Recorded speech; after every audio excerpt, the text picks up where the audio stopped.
Hello, everyone. Welcome to the second episode of Desk Talks. Today's guest is someone who has spent his career decoding how people actually behave, not just what the data says that they should do. I'm joined by Bruce Cundiff, former VP at Visa, and we'll be talking about the intersection of economic research and consumer behavior and how these insights can be used to make strategic decisions. So, Bruce, it's a pleasure to have you with us.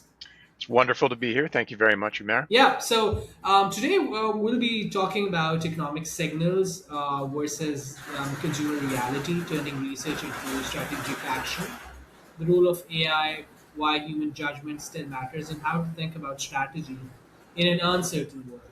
So, a few things, we can, we'll be talking about economic signals. So in today's environment, economic indicators often move very quickly, while consumer sentiment can shift unpredictably. So, how do you approach balancing macroeconomic data with real consumer behavior when informing strategy? Excellent way to start. The first thing is macroeconomic indicators. In my experience and in my research, are always a starting point. They never should be sort of the end point, if you will. The indicators themselves have limitations. Consumer confidence, one that you mentioned, it may signal optimism, but spending patterns could be based on something completely different, maybe less optimistic, more optimistic. So it's certainly that starting point. There's this idea of the fallibility of headline numbers. The unemployment rate could go up or down for positive or negative reasons. More people are getting jobs or more people are leaving the labor force. So I think organizations really need to pair the macro level insights with direct observations of consumer behavior, analyzing transaction data. I have a lot of experience in that with my experience at Visa, monitoring shifts in buying channels. The past 20 plus years have been this exercise in understanding that migration of buying channels and uh, tracking responses to promotion or changes in pricing or the standard marketing fare, right? How does a campaign work? What's the effectiveness of that? So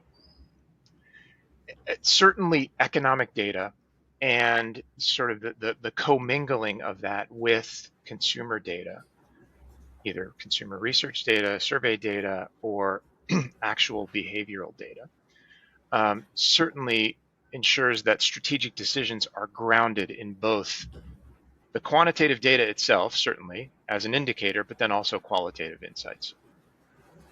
Right. So, at a macro level, when organizations try to understand or predict consumer behavior, what do you think? Which economic indicators or signals are most commonly misinterpreted?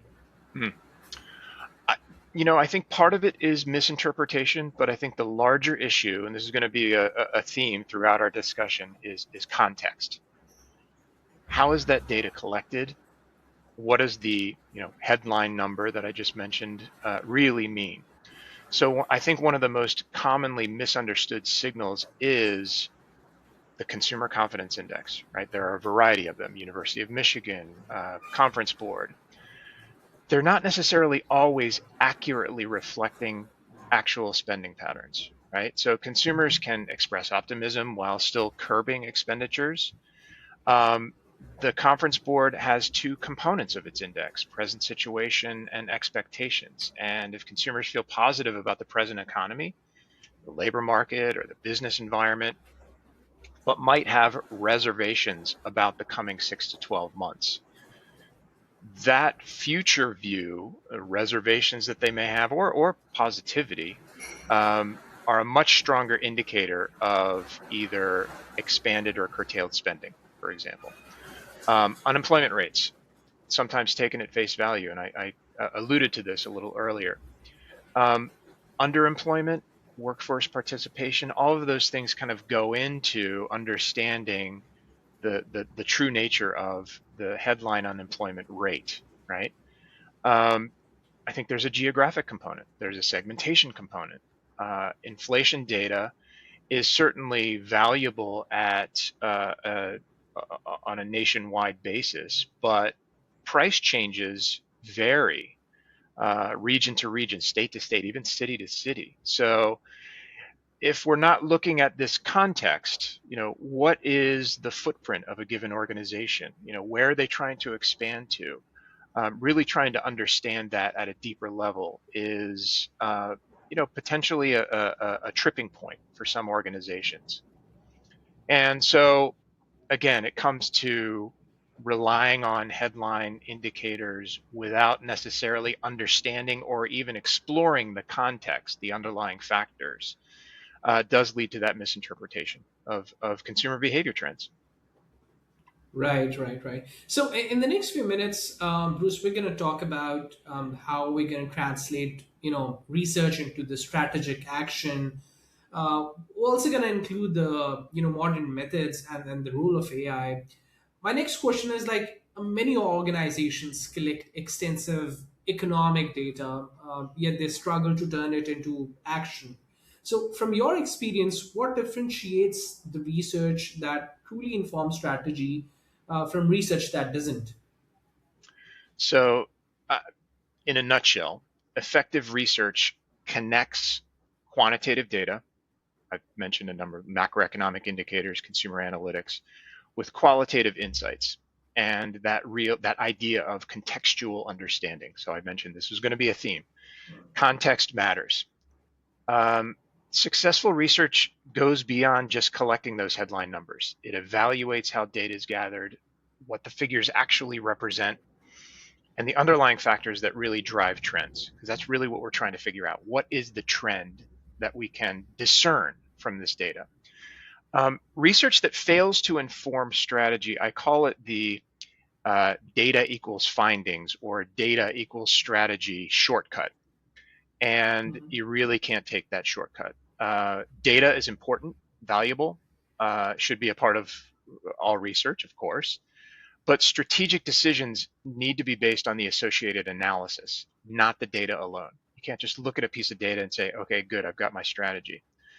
Um, in my management of research analysts, particularly when we're using our research in a consultative manner, is one of the first things that I look for.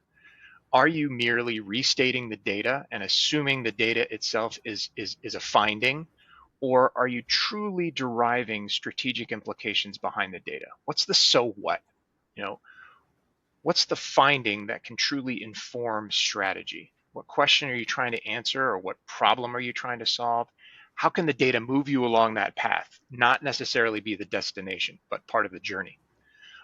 Ineffective research also relies, I think, too heavily on surface level metrics, not considering that context. Again, there's that word, Mhm. segmentation, or the nuances that influence consumer actions. Um, I have an example actually. From a competitive standpoint, Visa, my most recent employer, compares its growth most prominently against its primary competitor, MasterCard. And I assume the reverse is true, right? So the competitive environment is defined by convincing issuing banks to issue cards on one network versus the other. Those are the wins for each company. But there's a lot of noise in transaction volume growth. So if a large portfolio switches hundreds of thousands or millions of cards from one network to the other, that's going to show up in Yeah. network growth rates. But it's not an indicator of consumer spending growth per se. It's almost artificial, if you will. So you need that context, depending on how the data is used, to what end.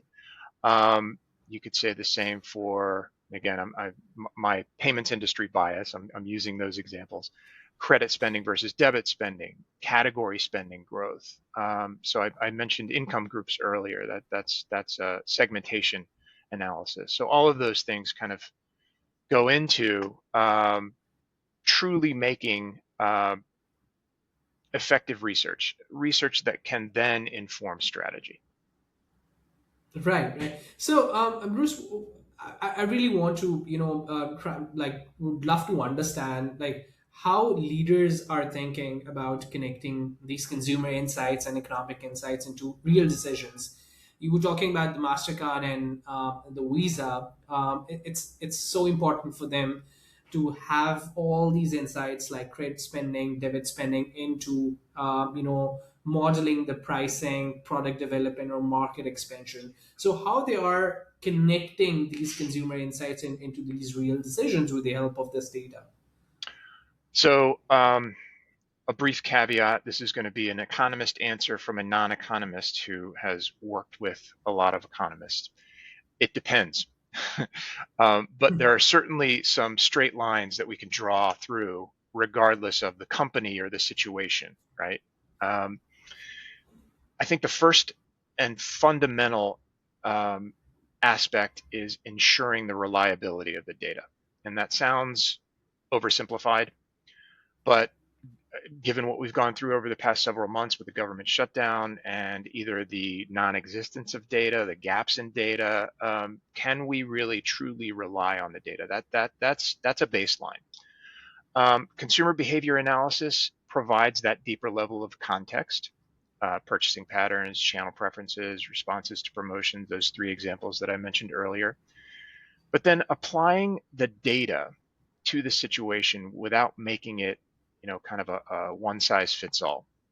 So there's differences between how an airline or a grocery chain or a financial institution, the type of data that they need, but also the context and knowledge, understanding the industry that you're working on. And that gets back to my initial answer of it depends. It depends on Hmm. your situation and your context as a business leader. So, uh, advanced data analytics certainly enable those business leaders to bridge that gap between macro trends, micro level consumer actions. Um, and again, I'll come back to the three real primary examples of how this can drive strategy, or I guess the categories of strategy: pricing, product development, and market expansion, right? So pricing, using real-time sales, competitor data, adjusting prices dynamically, understanding that, again, in the context of who are you, what's your company, what you're trying to accomplish. Product development, and that's across the gamut. I would actually expand that to products and or services development. And then market expansion. How are you trying to expand? What are you trying? Is it geographic expansion? Is it more depth in the relationship that you have with existing customers? Things like that. All of that kind of really gets to the heart of um, connecting economic data to and including consumer insights in that overall analysis. Right, right. Thank you for that. So my next topic is my most favorite one, the role of AI.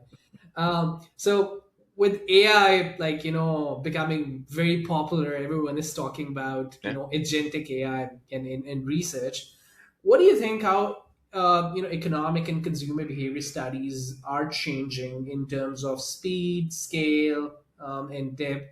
And with that, I feel like there's a lot of reliance on the AI methods as well now in consumer studies and in research. So, what do you think about that? Well, as you can imagine, I've covered this a lot over the past year and a half, 2 years, both in terms of the types of solutions the types of AI solutions that consumers might be gravitating towards or not, but also utilizing that sort of the meta analysis. How can I use AI solutions? And so I'm gonna isolate. I think from a speed and depth perspective, it is a technological revolution. It is certainly changing the way that we market researchers engage and gather information and really um, uh, produce findings, produce research. So speed and depth, absolutely. Large language models have been around, uh, going on 50, 60 years, but um, it truly utilized for the past 25, 30 years. And the evolution over the past decade and even over the past 2 years, that we're creating efficiencies, both in analyzing data, creating data visualization, I mean, you can get a lot more done in a lot deeper manner in a lot less time in 2026 because of the AI tools that are available to us as researchers. In terms of scale, I've toyed around with the idea of synthetic panels, for example, for quantitative consumer research. I'm a little skeptical. And again, it's kind of an example, a real world example. My idea, we deploy quarterly consumer surveys. Well, can I fill those gaps and actually turn them into monthly surveys utilizing AI? And I mentioned I'm skeptical. There are so many external factors that may go into the type of capturing the zeitgeist of the consumer that don't necessarily come through when utilizing kind of a gap filler, AI as a gap filler to increase the scale of the potential research. So I certainly think that that's going to evolve, but at this point, I'm kind of reticent to totally apply and basically say, well, AI can take over everything. Um, and as I said, that's by no means am I anti-utilizing AI solutions. I've done very well to incorporate them into the overall process, but it's very important to realize the potential limitations. Right. And like, there's a lot more reliance on these AI methods, but you cannot erase the human judgment, to be honest. Like, Exactly. even with this sophisticated, fancy models, methods, and tools, what do you think? Which human skills are still alive and do you believe are essential for making sense for those economic and behavioral research today? Um, I've talked a lot about in this conversation the ability to apply data to the situation. That concept of context.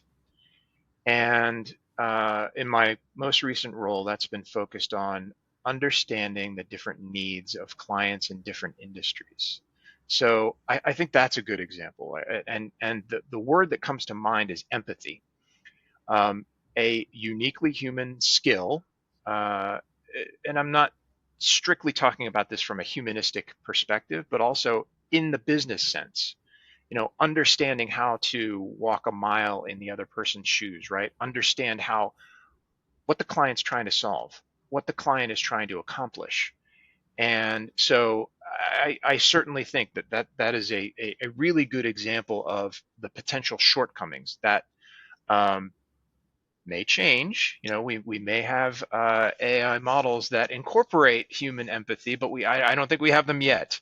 Um, I think it also speaks to the ability to think innovatively and adaptively, right? Really move with either the changes that are going on in consumer behavior, recognizing them either at the point or ahead of the curve.